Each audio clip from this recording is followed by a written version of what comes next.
Hello everyone, 11 अक्टूबर की important news देखने का टाइम आ गया है। सबसे इंपॉर्टेंट न्यूज़ तो पेपर की शुरुआत ही लड़ाई झगड़ों से हुई है। वही लड़ाई झगड़ा सबसे वर्ल्ड का अभी सबसे इम्पोर्टेंट रशिया और यूक्रेन वाला जो मैटर चल रहा है, वही उसी में एक अपडेट आया है कि जो उन्होंने कुछ फ्रेश अटैक्स करे हैं मिसाइल्स के थ्रू। अगेन ये सब बातें हमारे लिए इम्पोर्टेंट नहीं है। हम ऑलरेडी पूरा मैटर डिस्कस कर चुके हैं बैकग्राउंड में कि रशिया और यूक्रेन के बीच में जो कंट्रोवर्सी है ये क्यों हुई, इसके पीछे बैकग्राउंड क्या था।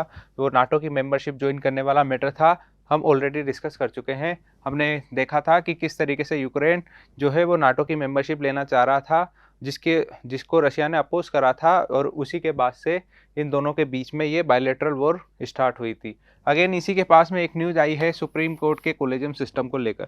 सुप्रीम कोर्ट के कोलेजियम सिस्टम की बात करें तो ये कोलेजियम सिस्टम है क्या। तो ऐसा कोलेजियम सिस्टम का जिक्र हमारे जो कॉन्स्टिट्यूशन में कहीं पर भी नहीं है। कॉन्स्टिट्यूशन कोलेजियम सिस्टम जो है वो हमारे जो जजेस हैं सुप्रीम कोर्ट और हाई कोर्ट के, उनके अपॉइंटमेंट से जुड़ा हुआ है, उनके ट्रांसफ़र से जुड़ा हुआ है। लेकिन कॉन्स्टिट्यूशन में इसका जिक्र नहीं है। कॉन्स्टिट्यूशन में जिस चीज़ का जिक्र है वो ये है कि जो हमारे प्रेसिडेंट है, वो प्रेसिडेंट ऑफ इंडिया जो हैं, वो हमारे सुप्रीम कोर्ट के और हाई कोर्ट के जितने भी जजेस हैं उनका अपॉइंटमेंट करेंगे। लेकिन इस अपॉइंटमेंट को लेकर कई बार कंट्रोवर्सी होती है, स्पेशली एग्जीक्यूटिव और जुडिशरी के बीच पे। जुडिशरी ये आरोप लगाती है कि ये अपॉइंटमेंट के नाम पर जो एग्जीक्यूटिव है वो हमारे काम में इंटरफेयर कर रही है, जबकि एग्जीक्यूटिव का बोलना था कि ये काम तो हमें खुद कॉन्स्टिट्यूशन ने दिया है, हम कोई इंटरफेयर नहीं कर रहे हैं या कोई मनमानी नहीं कर रहे हैं। ये ऐसे ही लड़ाई चली और लड़ाई जो है वो कई सारे कोर्ट केसेस में बदली। इसी में पहला आता है आपके फर्स्ट जज केस। फर्स्ट जज केस में जो फैसला आया था वो कहीं ना कहीं एग्जीक्यूटिव की तरफ झुका हुआ था। 1982 का ये केस था, जिसमें ये बोला गया था कि प्रेसिडेंट जो है उस जिसे अपॉइंट करना चाहे, मतलब काउंसिल ऑफ मिनिस्टर्स की एडवाइस पर प्रेसिडेंट जिसे अपॉइंट करना चाहे उसे कर सकता है, केवल इसमें जुडिशरी कोई इंटरफेयर नहीं करेगी। लेकिन ऐसा कहा जाता है कि जब जब हमारी सरकार, स्पेशली सेंट्रल गवर्नमेंट जो है वो कमज़ोर होती है, अब देखो कमज़ोर कैसे होगी। जैसे कोई कोएलिशन गवर्नमेंट है, कोएलिशन गवर्नमेंट है तो कोएलिशन गवर्नमेंट जो गठबंधन की सरकार होती है उसमें सरकार की डिसीजन पावर जो है वो घट जाती है। इसी का दौर था 1990s का जो दौर था, वो हमारे कोएलिशन गवर्नमेंट का ही दौर था। और इसी में ऐसा माना जाता है कि सुप्रीम कोर्ट ने इसका फ़ायदा उठाया और इसी में एक केस आया, सेकंड जज केस 1993। उसी में ये कोलेजियम सिस्टम इंट्रोड्यूस करा गया। तो आपसे पूछ देगा कि कोलेजियम सिस्टम का रिलेशन किस केस से है, तो वो है आपके सेकंड जज केस 1993। ये सेकंड जज केस 1993 में जो कोलेजियम सिस्टम आया था उसमें कई सारे लूप होल्स थे। उन्हीं लूप होल्स को दूर करने के लिए थर्ड जज केस 1998 में इस कोलेजियम सिस्टम को एक बार फिर रिन्यू करा गया, और यही कोलेजियम सिस्टम आज एट प्रेजेंट एग्जिस्ट भी कर रहा है। अब ये कोलेजियम सिस्टम है क्या? दरअसल कोलेजियम सिस्टम जो है वो एक तरीके से अपॉइंटमेंट बॉडी है। इसमें जो अब ये कोलेजियम सिस्टम जो है वो जिन भी जजेस का अपॉइंटमेंट करना है, चाहे वो सुप्रीम कोर्ट के जज हों या हाई कोर्ट के जज हों, या हाई कोर्ट के जजेस का जिनका भी ट्रांसफ़र करना है, उनके नाम नाम जो है, जितने भी पॉसिबल नॉमिनीज़ हैं उनके नाम जो हैं वो सेंट्रल गवर्नमेंट के पास यानी लॉ मिनिस्टर के पास भेज देते हैं। यानी हमने पहले भी डिस्कस करा था कि कोलेजियम सिस्टम जो है इंडियन जुडिशरी को वर्ल्ड के जुडिशियल सिस्टम से डिफरेंट बनाता है। किस तरीके से डिफरेंट बनाता है कि इस कोलेजियम सिस्टम की वजह से इंडिया वर्ल्ड की जो मेजर पावर्स है उनमें एकमात्र ऐसी मेजर पावर बन गई जहां जुडिशरी का अपॉइंटमेंट कर रही है, जो कि कहीं ना कहीं ट्रांसपेरेंसी के इशू पर भी सवाल पैदा करती है। अब ये हमारे लिए जो इम्पोर्टेंट हो जाता है वो है कोलेजियम सिस्टम। हमने कहा कि ये इसमें सुप्रीम कोर्ट के ही और के जो मेंबर्स होते हैं, और हाई कोर्ट के ज़रूरत पड़ने पर हाई कोर्ट के मेंबर भी इसमें होते हैं। तो ये मेंबर्स हैं कौन कौन, यह हमारे लिए इम्पोर्टेंट हो जाता है। इसमें मेंबर्स कितने होंगे ये डिपेंड करता है कि फंक्शन क्या है। सबसे पहला फंक्शन है, हमने कहा कि अपॉइंटमेंट का। अब अपॉइंटमेंट में भी यदि हम सबसे पहले लें कि एक सुप्रीम कोर्ट के किसी जज का अपॉइंटमेंट करना है तो उसके लिए कौन सी कॉलेजियम बॉडी होगी, तो उसमें जो होंगे, उस कॉलेजियम बॉडी में जो लोग होंगे उसमें एक होंगे हमारे चीफ जस्टिस ऑफ इंडिया, इसके अलावा 4 मोस्ट सीनियर जज।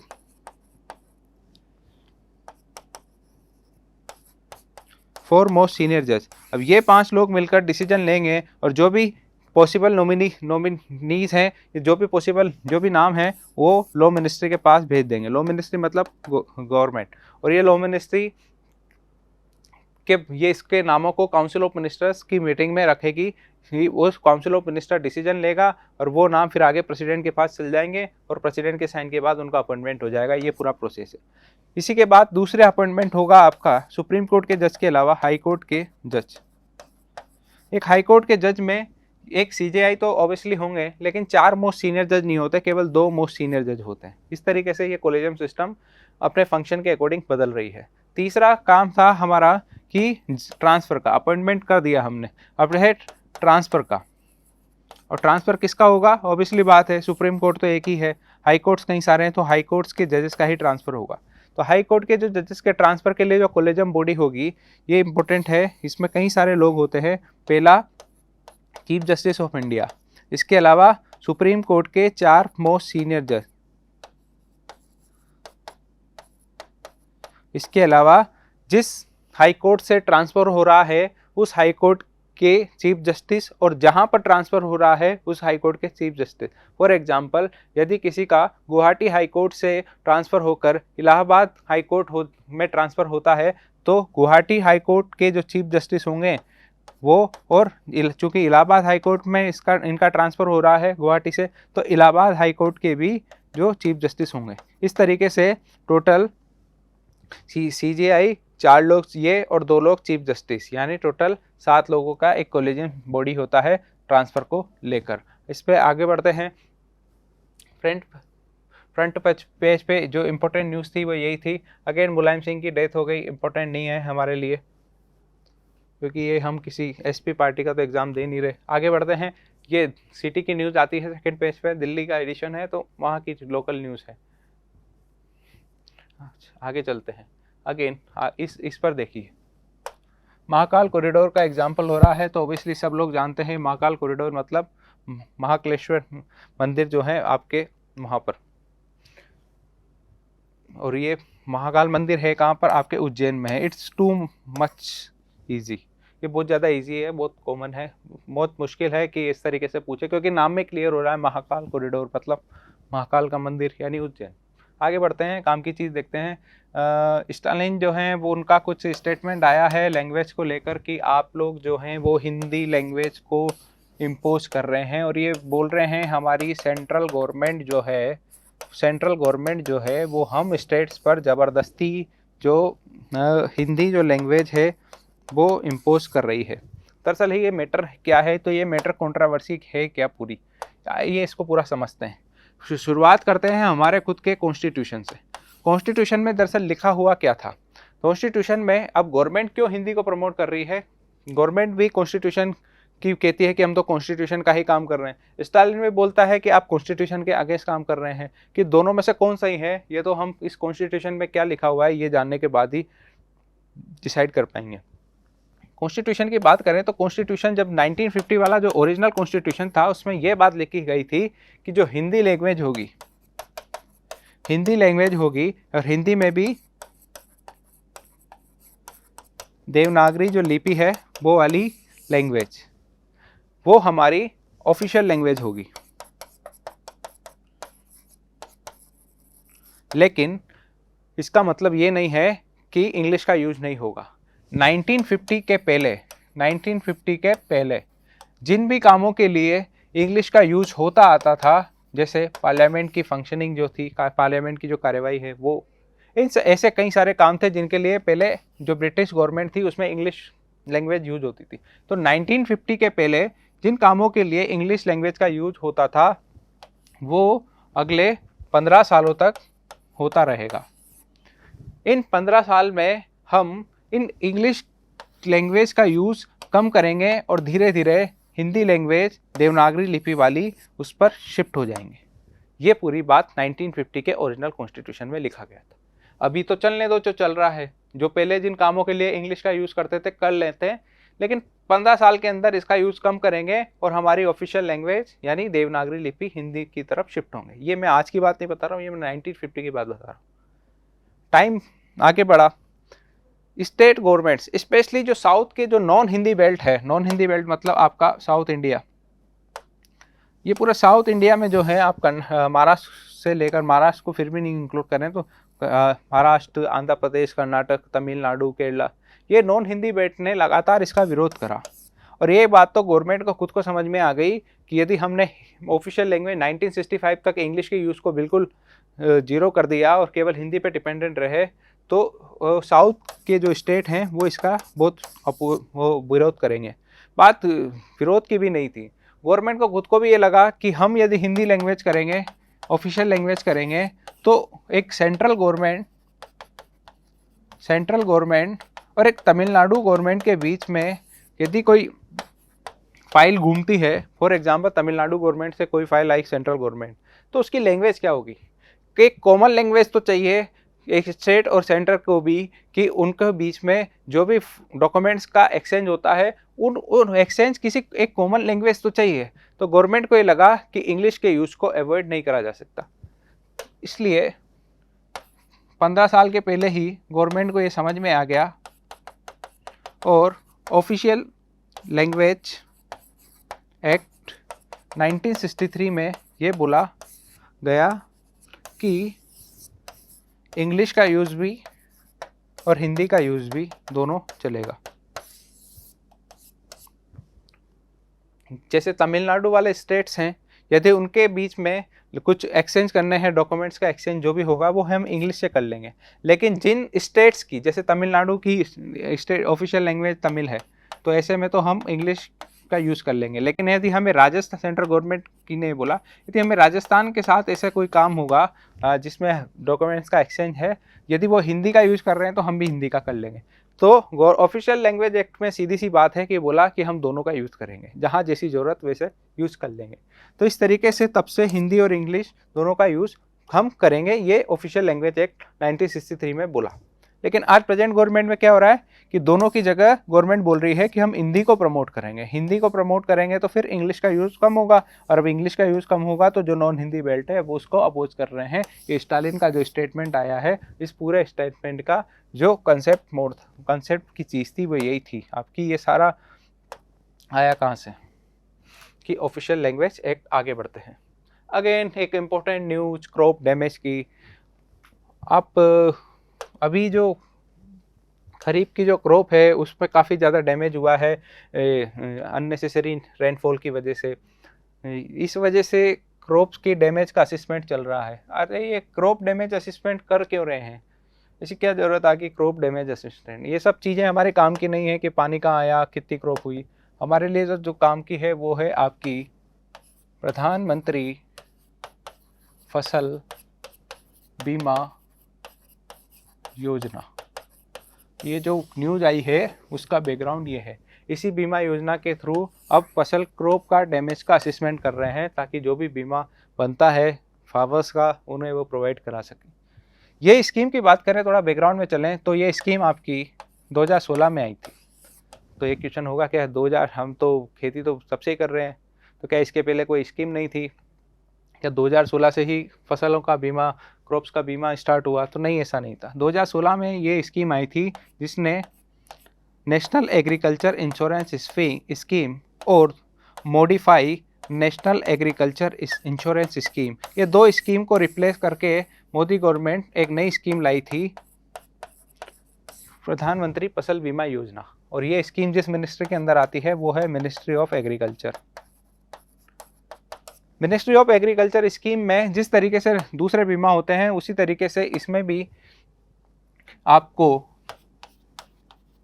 प्रीमियम देना पड़ता था क्रॉप के लिए। क्रॉप्स का में इसमें बीमा कराने के लिए फार्मर्स को प्रीमियम देना पड़ता था। प्रीमियम का अमाउंट कितना था, कितना परसेंट था, तो वो अलग अलग क्रॉप्स के अकॉर्डिंग था। यदि खरीफ क्रॉप थी, खरीफ क्रॉप्स के लिए ये जो प्रीमियम था वो आपके 2% था। रबी क्रॉप में आपके 1.5% था। जबकि जो कमर्शियल क्रॉप्स हैं जैसे कपास हो गई और हॉर्टिकल्चर जो थी उन क्रॉप्स के लिए ये 5% था। यानी प्रीमियम की राशि भी इतना ध्यान रखेगा बस कि जो प्रीमियम की राशि थी वो क्रॉप्स के अकॉर्डिंग थी, सारे क्रॉप्स के लिए सेम नहीं थी। और इसमें आपको एक ऐप प्रोवाइड कराया जाता था, उस ऐप के थ्रू आप फसल इंश्योरेंस ऐप था, उसमें आप अप्लाई कर सकते हो, उसी से आप प्रीमियम का पेमेंट कर सकते हो और इसी से आप आपके डैमेज की जो भी शिकायत करनी है वो डैमेज की जो क्लेम करते हैं वो कर सकते हो। लेकिन एक कंडीशन थी, यदि जैसे अभी रेनफॉल हुआ और आपकी फसल डैमेज हुई तो आपको 72 आवर्स के अंदर आपके डैमेज का क्लेम करना होगा, उसके बारे में आपको रिपोर्ट करना होगा कि हमारे ये चीज़ डैमेज हो गई है फसल और इसके का क्लेम हमें दीजिए या इसके रिटर्न में जो भी बीमा की अमाउंट बनता है वो हमें प्रोवाइड कराइए। अगेन डेट इम्पोर्टेंट न्यूज़, आज 11 अक्टूबर और आज है क्या, इंटरनेशनल गर्ल चाइल्ड डे। ध्यान रखिएगा, आज है इंटरनेशनल गर्ल चाइल्ड डे। ध्यान रखिएगा, इंटरनेशनल है, नेशनल नहीं है। नेशनल गर्ल चाइल्ड डे नहीं है, ये आज है इंटरनेशनल गर्ल चाइल्ड डे 11 अक्टूबर। आगे बढ़ते हैं, डेट्स की इम्पोर्टेंट डेट्स हमने देख ली, एडवर्टाइजमेंट से आगे बढ़े हैं। मैंने कल ही डिस्कस कर लिया था शिवसेना की कंट्रोवर्सी, किस तरीके से इलेक्शन कमीशन ने दोनों जो शिंदे गुट था और उद्धव गुट था दोनों को बोला है कि अपने पार्टी का नाम और पार्टी के जो सिंबल होंगे उनके 3 ऑप्शन प्रोवाइड कराइए, तीनों में से हमें जो भी सूटेबल लगेगा या भी जो भी अवेलेबल होगा एक हिरार्कियल ऑर्डर में दीजिए, जो भी अवेलेबल होगा, जो पॉसिबल हो पाएगा आपके हिरार्की ऑर्डर में, वो हम आपको प्रोवाइड कर देंगे। ये पूरी कंट्रोवर्सी थी। हमें केवल इतना जानना है कि पॉलिटिकल पार्टीज को रेगुलेट इलेक्शन कमीशन करती है। ये पूरा मैटर हम ऑलरेडी 2 दिन से डिस्कस कर रहे हैं, लेकिन एक बार रिवाइज कर लेते हैं कि इलेक्शन कमीशन ऑफ इंडिया का चुनाव कराने का काम ही नहीं होता, ये पॉलिटिकल पार्टीज को रेगुलेट भी करती है। आगे बढ़ते हैं,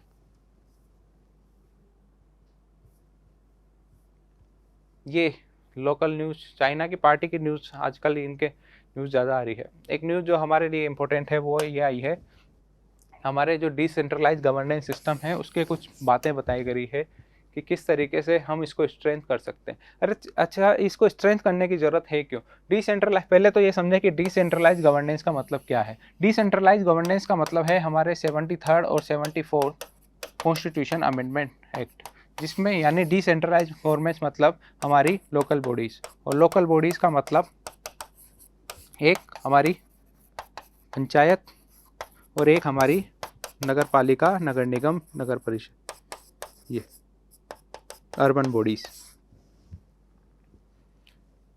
अब ये सारा सिस्टम हमने रख दिया, पंचायत हमारे यहाँ बनने लगी, नगर पालिका सब बन गए हमारे यहाँ 1993, 94 में, 1992 में।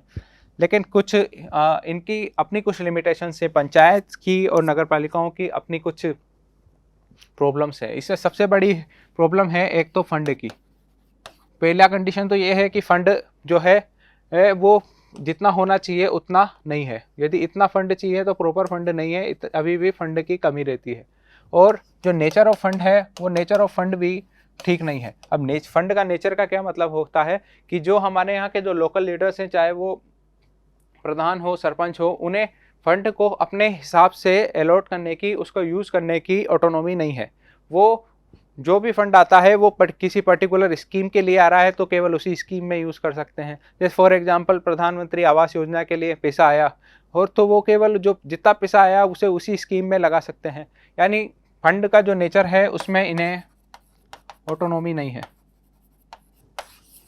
इसके अलावा जो पंचायत होती है, नगर पालिकाएँ होती है, यहाँ पर जो ब्यूरोक्रेट्स होते हैं वो भी अपनी मनमानी करते हैं। वो अपने आप को स्टेट गवर्नमेंट का दबाव बनाकर अपनी मनमानी करते हैं, और ये जो पंचायत और नगर पालिकाओं को स्टेट गवर्नमेंट के जो एक कनेक्ट करने का काम करना चाहिए था उसकी जगह ये मनमानी करते हैं। इसके अलावा एक बहुत कॉमन चीज़ है आपके यहाँ करप्शन के अकॉर्डिंग काम हो रहे हैं। ऐसे कई चीज़ें हैं जो डिसेंट्रलाइज जो गवर्नेंस सिस्टम है उसको वीक बनाती है, और उसको किस तरीके से ग्रास रूट लेवल पर स्ट्रेंथ किया जाए, तो यही बातें पूरे आर्टिकल में बता रखी है। यदि तो स्ट्रेंथ करना है तो जो हमारे जो भी कमजोरी है उसे पलट दो, यानी फंड, नेचर ऑफ फंड में थोड़ी सी फ्लेक्सिबिलिटी दो, प्रॉपर फंड दो, करप्शन को रोको, ऑनलाइन सिस्टम ले आओ, ब्यूरोक्रेट्स जो है उनका जो भी उनका जो कार्ड है, मतलब उनका जो परफॉर्मेंस है, उसे पंचायत के जो लीडर्स हैं, जैसे नगर सरपंच हो गया, पालिका के चेयरमैन हो गए, उनसे रिव्यू करवाएं कि ब्यूरोक्रेट्स के जो भी परफॉर्मेंस है उन्हें कराएं। स्टेट गवर्नमेंट काम करे कि उनके रिपोर्ट कार्ड को मैं इनके थ्रू भी उन्हें रिव्यू कराए। आगे बढ़ते हैं। ये था आपका पूरा डिसेंट्रलाइज गवर्नेंस सिस्टम। अगेन सबसे इम्पोर्टेंट न्यूज़ आज के एग्ज़ाम की वो है आपकी, पूरे इम्पोर्टेंट नॉट इम्पोर्टेंट, इसमें जो सबसे इम्पोर्टेंट दिख रहा है वो मेरे को SCO एंटी टेरर एक्सरसाइज। सबसे पहले तो ये समझेंगे SCO, उसके बाद देखेंगे एंटी टेरर एक्सरसाइज क्या है। दरअसल शंघाई कोऑपरेशन ऑर्गेनाइजेशन जो है, SCO की बात करें तो SCO जो है वो हमारे एशिया का एक पॉलिटिकल, मिलिट्री और इकोनॉमिकल ऑर्गेनाइजेशन है। ये इसके 3 काम हैं। ये पॉलिटिकल लेवल पर, मिलिट्री लेवल पर, इकोनॉमिक लेवल पर अपने आप को इंगेज करते हैं।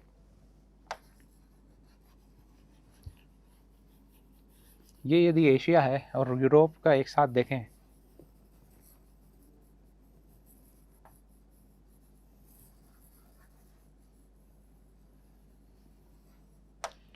तो शंघाई कोऑपरेशन ऑर्गेनाइजेशन की बात करें तो इनका बना था, इसमें इसका जो पहले नाम था वो था आपके शंघाई 5। शंघाई 5 थे, जिसमें यानी 5 मेंबर्स थे। एक था आपका रशिया, एक था आपका चाइना और एक थे आपके मिड एशिया के आपके कजाकिस्तान, किर्गिस्तान और ताजिकिस्तान। 2000 ये था पूरा 1996 में। 1996 के बाद 2001 में इसे में उज्बेकिस्तान भी इंक्लूड हो गया। ये मिडिल एशिया में ही आपके उज्बेकिस्तान है, वो इंक्लूड हो गया। तो फिर इसका नाम शंघाई 5 से शंघाई कोऑपरेशन ऑर्गेनाइजेशन कर दिया। 2001 के बाद 2017 में एक बार फिर इसकी मेंबरशिप बढ़ी और इंडिया और पाकिस्तान भी इसमें ऐड हो गए। तो आपसे पूछ देगा कि क्या इंडिया शुरू से ही शंघाई कोऑपरेशन ऑर्गेनाइजेशन का मेंबर है? तो नहीं है, इंडिया बाद में बना। और अभी 2021 में ईरान इसका मेंबर बन गया। इस तरीके से ये ईरान इसका मेंबर बन गया। तो इस तरीके से टोटल 9 मेंबर्स हो जाते हैं शंघाई कोऑपरेशन ऑर्गेनाइजेशन में है। इसकी हर साल मीटिंग होती है। अब इसमें भी मीटिंग होती है, वो है आपकी एक इसमें कई सारी ब्रांचेज हैं। एक ब्रांच है हेड ऑफ काउंसिल स्टेट, यानी एक ब्रांच तो जो है जिसमें हमारे जो कंट्री, इनके हर कंट्री के जो हेड है वो पार्टिसिपेट करते हैं। एक ब्रांच वो है जो हमने कहा पॉलिटिकल, यानी जो पॉलिटिकल हेड होंगे, जो हमारे हेड हैं, हमारे यहाँ से प्राइम मिनिस्टर जाते हैं, पाकिस्तान के प्राइम मिनिस्टर, चाइना के प्रेसिडेंट, ये सब लोग जो हेड ऑफ स्टेट हैं वो आते हैं। एक है आपका मिलिट्रिकल लेवल पर कोऑपरेशन भी इसका काम है। तो मिलिट्री लेवल पर कोऑपरेशन के लिए इसमें एक इम्पोर्टेंट इंस्टीट्यूट आता है, वो है आपका regional anti terrorist structure, RATS। RATS क्या है? तो RATS भी एक ऑर्गेनाइजेशन है, SCO का ही एक एक्सटेंडेड आर्म है। ऑर्गेनाइजेशन जो है SCO का ही एक एक्सटेंडेड आर्म है। और इसी RATS की अब एक एंटी SCO RATS की एक एंटी टेरर एक्सरसाइज हो रही है, ऑर्गेनाइज हो रही है। ये पूरी बात SCO की थी।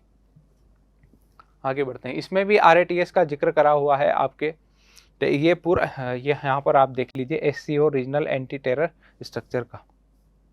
और इसमें ये RATS जो है ये इसका काम क्या है? तो एंटी टेरर और जो मिलिट्री लेवल पर कोऑपरेशन का इसका काम है। आगे बढ़ते हैं।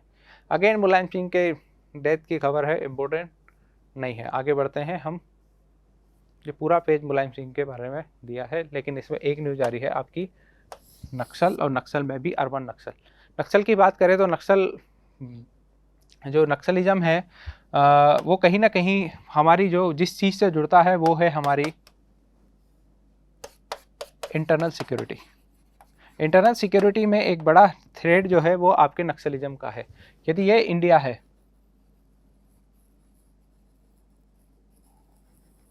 इंडिया के मैप में नक्सलिज्म है कहाँ पर? हमें तो दिखता नहीं है। हो सकता है कि आपके इलाके में नहीं हो, लेकिन इंडिया में काफ़ी ज़्यादा नक्सलिज्म एक्टिव है। नक्सलिज्म है क्यों, ये इम्पोर्टेंट हो जाता है। दरअसल कुछ लोग ऐसे हैं, यदि ये इसको पूरा आधा ही बनाते हैं, यदि हमें मिड इंडिया और नॉर्थ इंडिया का मैप चाहिए था। अब दरअसल आप ये वाली बेल्ट देखिए, ये जो छोटा नागपुर पठार वाली बेल्ट है, इस छोटा नागपुर वाली पठार बेल्ट में जब आप इसका थोड़ा सा स्टडी करेंगे तो पाएंगे कि यहाँ की जो सोसाइटी है और यहाँ की जो इकोनॉमी है वो काफ़ी ज़्यादा लो क्लास है। यानी यहाँ की जो सोसाइटी का स्टेटस है, यहाँ का जो इकोनॉमिक स्टेटस है वो काफ़ी ज़्यादा लो क्लास है। और ऐसा बोला जाता है कि लोग यहाँ की जितने यहाँ के रिसोर्स होने के बावजूद यहाँ के लोग जितनी इनकी इनकम होनी चाहिए, जितने इन्हें आउटपुट मिलना चाहिए उतना नहीं मिलता। और इसी वजह से इनकी सरकार के खिलाफ नाराज़गी रहती है कि इनके जो स्टेटस मिलना चाहिए था सोसाइटी के लेवल पर और इकोनॉमिक लेवल पर वो नहीं मिला। और इसी वजह से ये लगातार सरकार का विरोध करते हैं। यानी यहाँ के जो लोग हैं, मैं यूँ नहीं कह रहा सारे लोग करते हैं, लेकिन जो ग्रुप यहाँ का जो ग्रुप है वो जिस सरकार का विरोध करता है वही ग्रुप कहलाता है आपके नक्सल ग्रुप।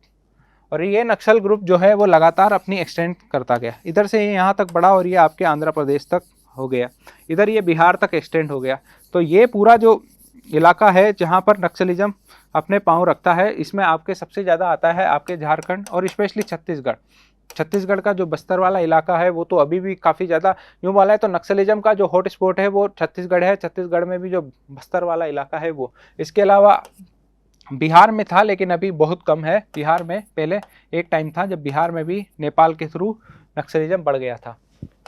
इसके अलावा तेलंगाना, आंध्र प्रदेश, इसके अलावा ये महाराष्ट्र है। महाराष्ट्र का जो ये गढ़चिरौली वाला इलाका है, आपके ईस्टर्न महाराष्ट्र में ये जो गढ़चिरौली वाला इलाका है, ये पूरा जो जिसकी बॉर्डर आपके छत्तीसगढ़ के साथ जुड़ती है, तो ये गढ़चिरौली वाला इलाका जो है महाराष्ट्र में। अब ऐसा बोल रहे हैं कि ये urban naxalism attempting to enter Gujarat with new appearance. अब ये गुजरात में भी एंटर कर रहा है। तो ये पूरा इलाका जो है वो आपके कहलाता है, आपके नक्सलिज्म इफेक्टेड एरिया जो है वो कहलाता है आपके red corridor. Red corridor, Mahakal corridor अभी हमने देखा था। एक ये भी ध्यान रखिएगा कि रेड कॉरिडोर का रिलेशन किससे है, तो रेड कॉरिडोर का रिलेशन आपके नक्सलिज्म से है। अब यहाँ पर तो नक्सलिज्म की जगह अर्बन नक्सलिज्म यूज करा गया है। दरअसल ट्रेडिशनली बात करें तो नक्सलिज्म जो था वो इसमें जो पार्टिसिपेंट ग्रुप था वो मेनली विलेजेस एरिया, जो गाँव के इलाके हैं वहीं से जुड़ता था। लेकिन टाइम के साथ इन्हें सपोर्ट करने के लिए जो अर्बन सिटी के लोग थे, स्पेशली जो कम्युनिस्ट आइडियोलॉजी को फॉलो करने वाले थे। कम्युनिस्ट आइडियोलॉजी वाले क्या चाहेंगे कि सबको इकोनॉमिक स्टेटस बराबर मिले, सबको सोसाइटी में स्टेटस बराबर मिले। ऐसे इसलिए इनकी आइडियोलॉजी कहीं ना कहीं इनकी जो नक्सलिस्ट थे इनकी डिमांड से कहीं ना कहीं मिल रही थी। ऐसे में अर्बन सिटीज़ के जो लोग थे वो भी इन्हें सपोर्ट करने लगे। इस वजह से नक्सलिज्म, और इवन जब ये यहाँ पर कोई क्राइम करा, इन्होंने किसी सीआरपीएफ के किसी जवान की डेथ को किसी बॉम्ब से उड़ा दिया, तो फिर इन्हें छुपने के लिए जगह मिलती थी सिटीज़ में, और सिटीज़ में ढूंढना काफ़ी मुश्किल होता था। तो अर्बन सिटीज़ से इनके लिए फंड अलॉट होने लगा। उसी फंड से ये लोग जो है नए नए वेपन्स खरीदने लगे। इन्हें यहाँ से क्राइम करने के बाद इन्हें अर्बन सिटीज़ में जगह देना, तो अर्बन सिटी से भी इन्हें काफ़ी ज़्यादा हेल्प मिलने लगी। तो जो अर्बन सिटी से जो ग्रुप इन्हें फॉलो करता था वही लोग अर्बन नक्सलीज कहलाते थे। और इस तरीके से ये बोला जा रहा है कि जो सिटीज़ जो हैं वहाँ पर भी नक्सलिज्म बढ़ रहा है, क्योंकि इन दोनों के बीच में जो अर्बन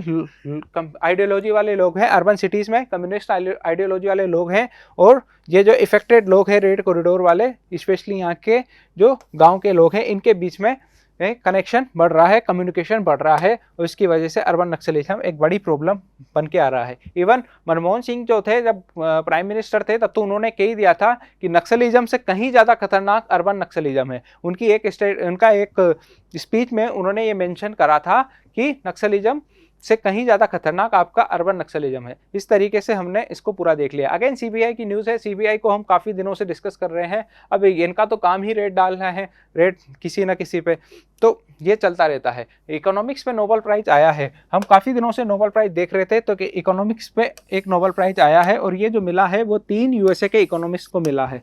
दरअसल कौन है आपकी, एक तो बेन है, एक डायमंड है, एक फिलिप है, ये तीनों लोग आपके यूएसए के धीरे नोबेल प्राइज फॉर इकोनॉमिक्स मिला है। इन्होंने जो अपना वर्क करा वो करा था आपके सबसे ज़्यादा फाइनेंशियल क्राइसिस पे। आपने यूएसए का 2008 का सबप्राइम क्राइसिस पढ़ा होगा। सबप्राइम क्राइसिस जो था, किस तरीके से यूएसए के बैंक फेल कर गए थे, और उसी की इन्होंने स्टडी करी थी। और स्टडी करी, इनके जिस स्टडी पे मिला है the bank and the financial crisis, इनका ये सब्जेक्ट था, जिन्होंने इसमें सबप्राइम क्राइसिस को सेंटर में रखकर ये अपना एक डॉक्यूमेंट्री तैयार करी है, banks and the financial crisis, और इसी पर इनको वो नोबेल प्राइज मिला है। तो हमने तीनों नाम देख लिए, बेन, डायमंड और फिलिप। इसके अलावा इन्हों किस सब्जेक्ट पे मिला है वो। आगे बढ़ते हैं। इकोनॉमी के न्यूज़ में इंपॉर्टेंट न्यूज़ है टीसीएस की स्पेसिफिक न्यूज़ है कंपनी की, वो हमारे लिए इंपॉर्टेंट नहीं है, लेकिन एक बॉडी जो न्यूज़ में दिखी है वो है आपकी NMDC, national mineral development corporation. National mineral development corporation क्या है, तो जिस तरीके से कई सारी पब्लिक सेक्टर यूनिट्स होती हैं, जैसे आपकी ONGC होगी, सेल होगी, भेल होगी, ये सब जो है, उसी तरीके से मिनरल एक्सप्लोरेशन सेक्टर में एक जो है पब्लिक सेक्टर एंटरप्राइज है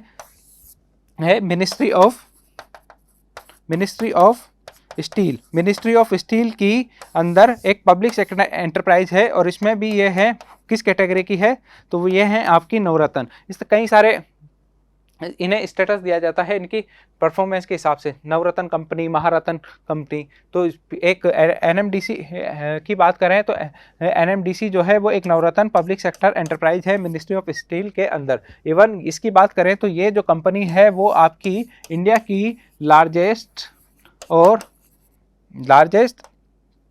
आयरन और प्रोड्यूसिंग एंड एक्सपोर्ट कंपनी है, एक्सपोर्ट एंटरप्राइज है, यानी सबसे ज़्यादा आयरन ओर का प्रोडक्शन भी यही करती है, और एक्सपोर्ट जो होता है हमारे यहाँ से वो भी यही करती है। हम जो है वो लो कैटेगरी का आयरन ओर जो होता है उसे एक्सपोर्ट कर देते हैं, जबकि कुछ हाई कैटेगरी के आयरन ओर को हमें परचेज भी करना पड़ता है। स्पेस इकोनॉमी की बात करें तो स्पेस इकोनॉमी इतने साइज हो जाएगा 2025 तक। 2025 तक जिस तैयारी करना होगा तब तक देखेंगे कि कितने का होता है। अभी तो एस्टिमेट है कितना होगा कितना नहीं होगा, लेकिन हमारे लिए इंपॉर्टेंट है स्पेस इकोनॉमी क्या है। दरअसल जो भी स्पेस टेक्नोलॉजी से रिलेटेड जितने भी खर्चे हैं उसी को स्पेस इकोनॉमी बोलता है। आप पूछोगे कि स्पेस में तो खर्चा ही खर्चा है, स्पेस में इनकम का क्या सोर्स है। दरअसल इनकम का कई सोर्स है। फॉर एग्जाम्पल एक श्रीलंका की ही बात करें, यदि श्रीलंका ने अपनी कोई सैटेलाइट बनाई है तो उसे भेजेगा कैसे। कहीं ऐसे हवा में कागज की तरह उछाल के तो फेंकेगा नहीं किसी सैटेलाइट को, किसी लॉन्चिंग व्हीकल की जरूरत पड़ेगी, और जितना सैटेलाइट का खर्चा नहीं होता उससे कई गुना खर्चा होता है आपके लॉन्चिंग व्हीकल में। उसे सैटेलाइट से कहीं ज़्यादा अमाउंट लगता है सैटेलाइट को स्पेस में पहुंचाने के लिए। इतना रिसोर्स श्रीलंका के पास नहीं है, इतने रिसोर्स नेपाल के पास नहीं है, इतने रिसोर्स जो है मालदीव के पास नहीं है, इतने रिसोर्स अफ्रीकन कंट्रीज़ के पास नहीं है। ये लोग सैटेलाइट तो बना लेते हैं, सैटेलाइट तो कॉलेज के स्टूडेंट ही बना लेते हैं। कहीं कॉलेज के स्टूडेंट्स की सैटेलाइट लॉन्च होती है, इवन कई स्कूल के स्टूडेंट्स ने सैटेलाइट बना रखे हैं, लेकिन हर कोई की बस की बात नहीं है कि लॉन्चिंग व्हीकल बना सके। तो ऐसे जो कंट्रीज़ हैं जिनकी अपनी लॉन्चिंग फैसिलिटीज़ नहीं है, ऐसी कंट्रीज़ को जो है वो हम श्रीहरिकोटा जो है हमारा लॉन्चिंग सेंटर, वहाँ से ऐसी कंट्रीज़ को लॉन्चिंग फैसिलिटीज़ प्रोवाइड करते हैं। बदले में हम उनसे जो भी फाइनेंशियल अमाउंट होता है, जो भी पैसा होता है वो ले लेते हैं। इस तरीके से हमारे इसरो की इनकम होती है। इसी तरीके से अभी हमने कुछ दिन पहले पढ़ा था गगनयान। गगनयान में क्या करेंगे, हम लोगों को स्पेस में भेजेंगे, लोगों को स्पेस में भेजेंगे। अब जिन लोगों को स्पेस में भेजेंगे उनका नाम कोई लॉटरी से तो निकालेंगे नहीं। जो पर्सन अमाउंट पे कर सकता है, जो पर्सन उसकी फ़ी दे सकता है स्पेस में घूमने की, वो जाए। और इसी को हमने उस दिन बोला था स्पेस टूरिज्म है, तो टूरिज्म की अपनी इनकम होगी। वो इनकम किसकी होगी, इसरो की। वो इनकम किसकी होगी, आपके स्पेस से होगी। तो वो आपकी वो किस में आएगी, आपकी स्पेस इकोनॉमी में आएगी। तो ऐसे सब जितने भी कई सारे काम हैं, वो इवन किसी के लिए सैटेलाइट लॉन्च कर सकता है, किसी को जो हमारे जो नाविक है, नाविक का डाटा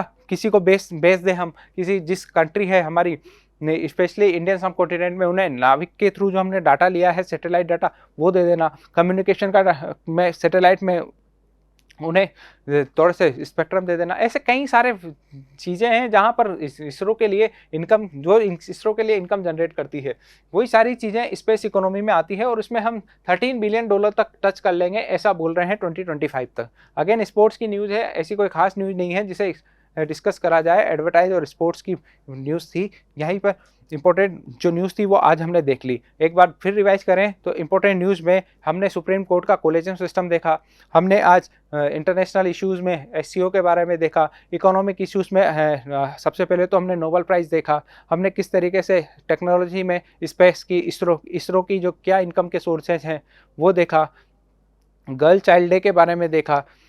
हाँ, इसके अलावा हमने फार्म एग्रीकल्चर सेक्टर में फसल बीमा योजना के बारे में देखा। हमने हिंदी और इंग्लिश लैंग्वेज के बीच में किस तरीके से कंट्रोवर्सी चल रही है, स्पेशली सेंट्रल गवर्नमेंट और साउथ के जो स्टेट्स हैं उनके बीच में, ये देखा। इसलिए जितनी भी इंपॉर्टेंट न्यूज़ थी, चाहे वो पॉलिटी, इकोनॉमी, इंटरनेशनल, वो सारी आज हमने कवर कर ली है। Thank you very much.